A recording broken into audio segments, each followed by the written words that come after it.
When Karen arrived with bulldozers ready to flatten my sister's home, she was certain she'd won.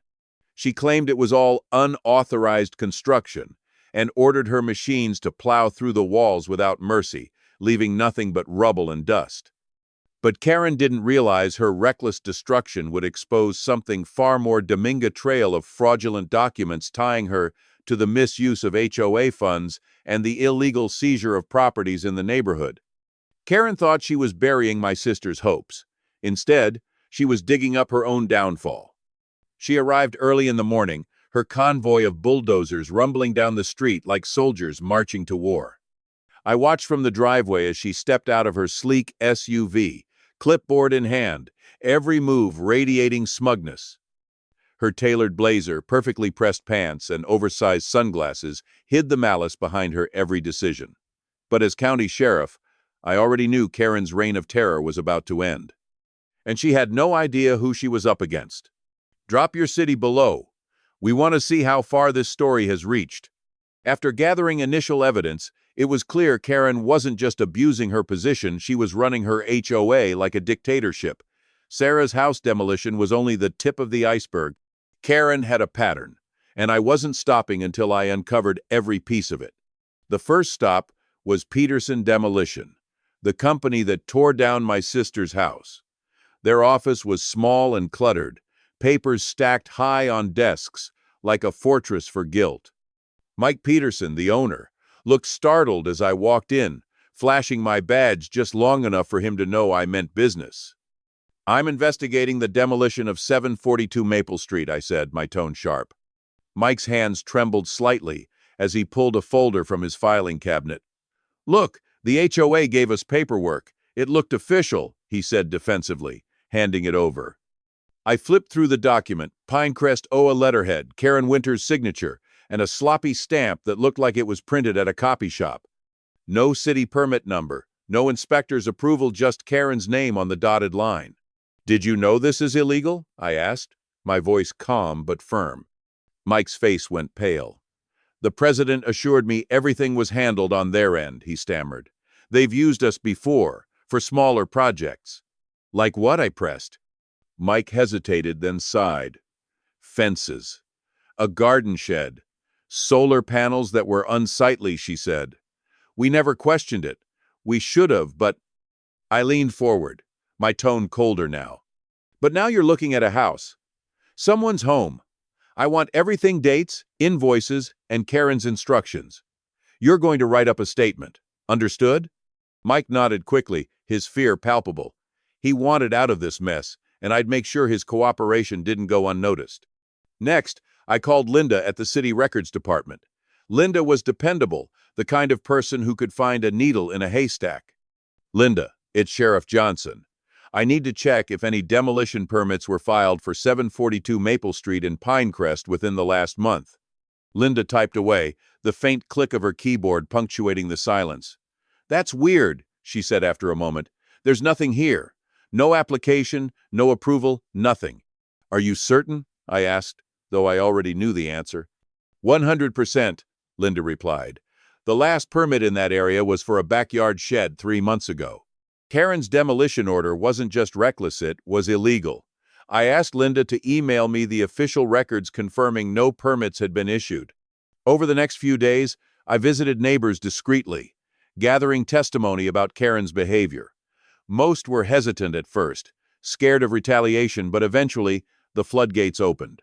"She fined us $500 for our bird feeder," said the Johnsons, an elderly couple living nearby. "Said it wasn't aesthetically pleasing. What does that even mean?" "She harassed me about my holiday decorations," Mrs. Patel confessed. "Told me they were not in keeping with the community standards. I wasn't even allowed to celebrate my own culture on my own property." Every story painted the same picture.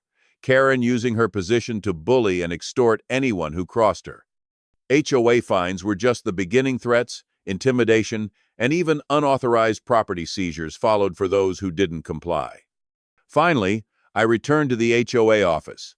Karen was already there, barking orders at an employee like she was some corporate tyrant. As soon as she saw me, her face hardened. "I see you couldn't stay away," Karen said, her tone dripping with sarcasm. I'm not here to play games, I replied, my voice firm. I've got questions, and you've got answers. Let's talk about 742 Maple Street. Karen smirked, flipping through her clipboard. That property was in serious violation. We followed procedures. I stepped closer, keeping my gaze steady. I've spoken to the city records department. There's no demolition permit for that address. Care to explain? Karen's smirk faltered slightly, but she recovered quickly. The board voted. It was all very proper. Proper doesn't equal legal, I said. And I've got the documents to prove you bypassed every regulation. This was your call, Karen. You signed off on it. You ordered it. Her mask finally cracked, her voice rising in desperation. You don't know anything. The community's better off without that eyesore. This isn't about aesthetics, I shot back. This is about abuse of power. And trust me, Karen, I know exactly who you are. Karen stepped back, her composure unraveling. I don't have time for this, she snapped, turning toward her office. I followed her, my voice cold. Make time, because this isn't just about my sister. It's about every person you've intimidated, every property you've seized illegally, every dollar you've extorted. Your reign is over. As Karen slammed her office door, I stepped back into the lobby, determined. The case was building, and Karen was running out of room to hide. She thought she was untouchable, but she had no idea just how close she was to her downfall. Karen's interruption was expected, her words sharp and dismissive. We've already addressed this matter, she declared, waving her hand as if to sweep away the very idea of accountability. No, I said firmly, my voice cutting through the growing murmurs in the room. You've avoided addressing it, but tonight, that ends. I set the folder on the podium, opening it with deliberate precision. The crowd leaned forward, a mix of curiosity and tension rippling through the room. Karen's confident facade wavered, just slightly. The demolition of 742 Maple Street was illegal, I began, holding up the signed statement from Mike Peterson. This is a statement from the demolition company confirming that they were instructed to tear down my sister's house without proper city permits. Karen scoffed, folding her arms. That's not true. We followed all necessary procedures. I looked directly at her, unfazed. There are no permits on record with the city, I said, pulling out the official document from the records department. Nothing. Not even an application. So, Karen, would you care to explain how you followed procedures when there's no evidence of approval? Karen opened her mouth to reply, but seemed to think better of it. The murmurs in the room grew louder as neighbors began exchanging looks. Furthermore, I continued, pulling out another document. This letter, signed by you, authorized the demolition. No board approval, no resident notification, just your signature. Care to explain that? Karen straightened, her lips pressed into a thin line. The property was in violation, she snapped. The board agreed it needed to be addressed immediately. I didn't flinch. I've spoken to your board members, Karen. Half of them didn't even know about the demolition until after it happened. You called an emergency session with only 3 members present. That's not a board decision, that's a dictatorship. The tension in the room was palpable now. Maria Gonzalez, seated near the back, avoided Karen's glare, but her nod confirmed my statement. And it gets worse, I said, pulling out a signed statement from Maria. This is testimony from a board member who was coerced into supporting your initiatives under threat of personal blackmail. Care to deny that? Karen's composure cracked. That's absurd, she hissed. You're trying to discredit me with lies and hearsay. No, Karen, I said, my voice steady but cold. I'm presenting evidence. Your signature, your orders, your threats. This isn't a smear campaign, this is accountability. The room erupted in murmurs again, louder this time. Karen's usual control over the crowd was slipping away. It was then I pulled out the photographs of Sarah's demolished home, laying them on the table for everyone to see. This is what Karen's leadership's like, I said. A family's home destroyed without warning, a community garden promised in its place. But there's no approval for that either, is there, Karen? Her silence spoke volumes. Sarah never received a single notice, not a phone call, not an email, not even a letter, and yet her house is gone, everything she owned gone. And all because Karen decided it didn't fit her vision of this community. Karen finally snapped. "I'm not the villain here," she shouted, slamming her hand on the table. "I'm protecting this neighborhood from eyesores and rule breakers." I stared at her, letting the silence settle. "Rule breakers?" I said quietly.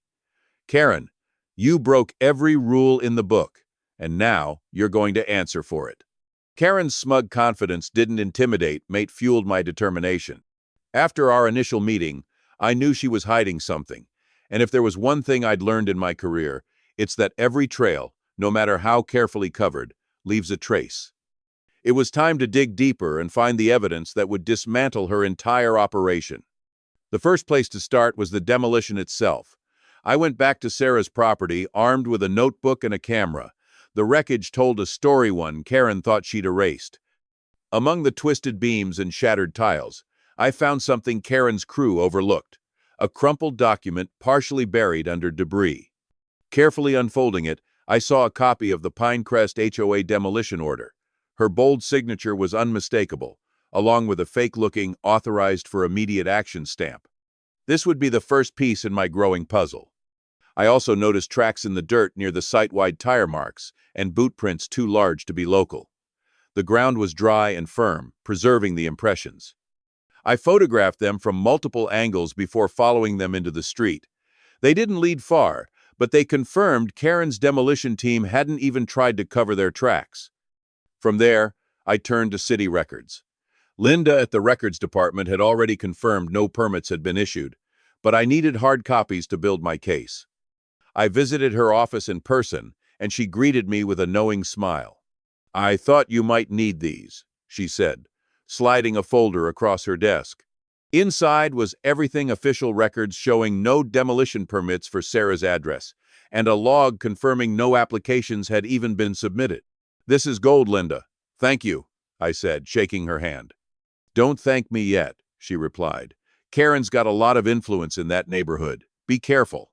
Next, I decided to track down the demolition crew. Mike Peterson had already admitted his role, but I needed more than just his word. His equipment, bulldozers, backhoes, and trucks had been left parked on site after the demolition. Each piece bore the Peterson demolition logo, clear as day. I called Mike and asked to meet him at his office. When I arrived, he looked like he hadn't slept in days.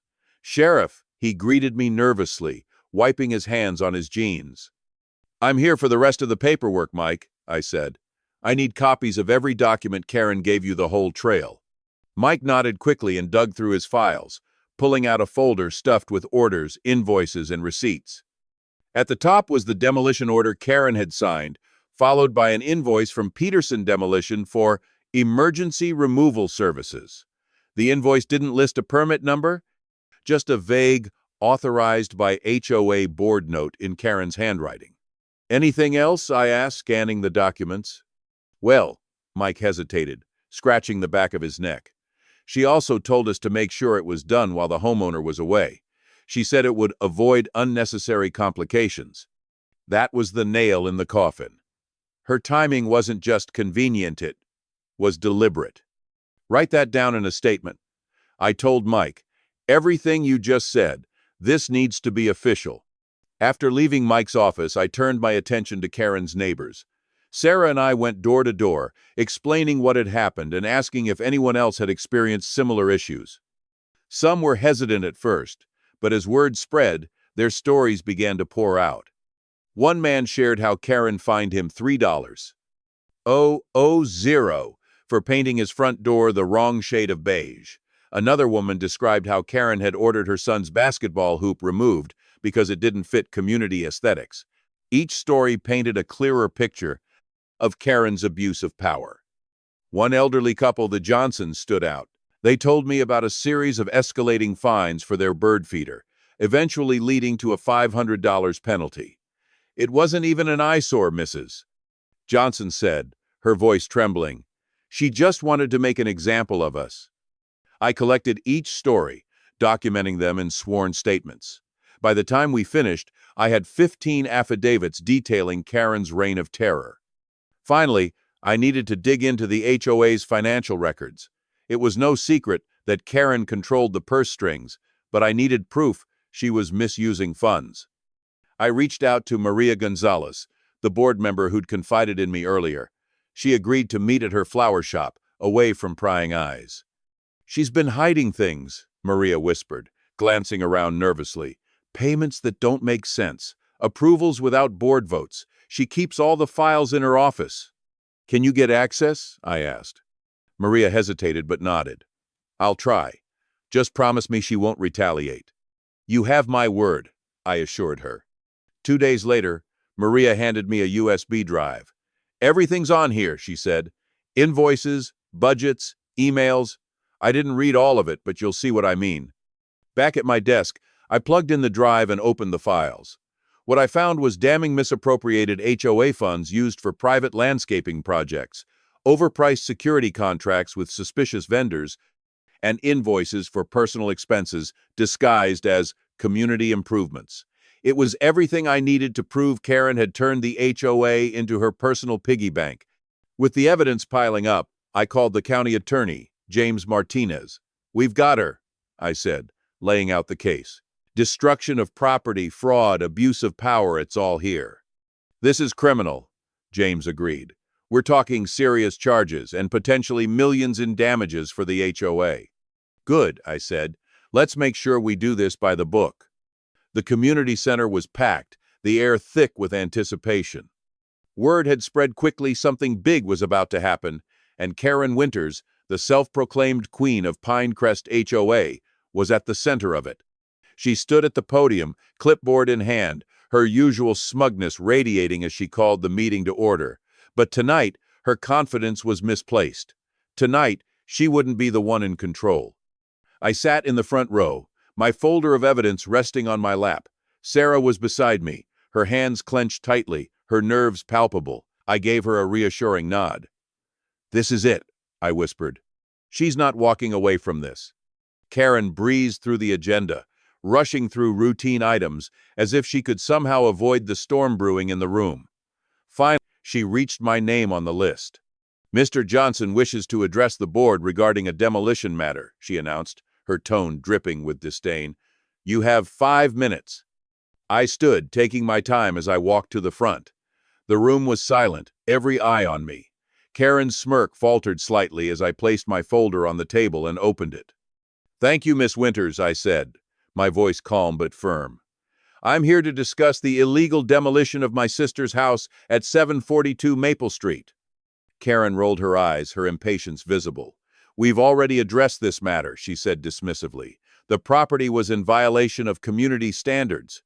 Karen's face tightened, but she forced a smile.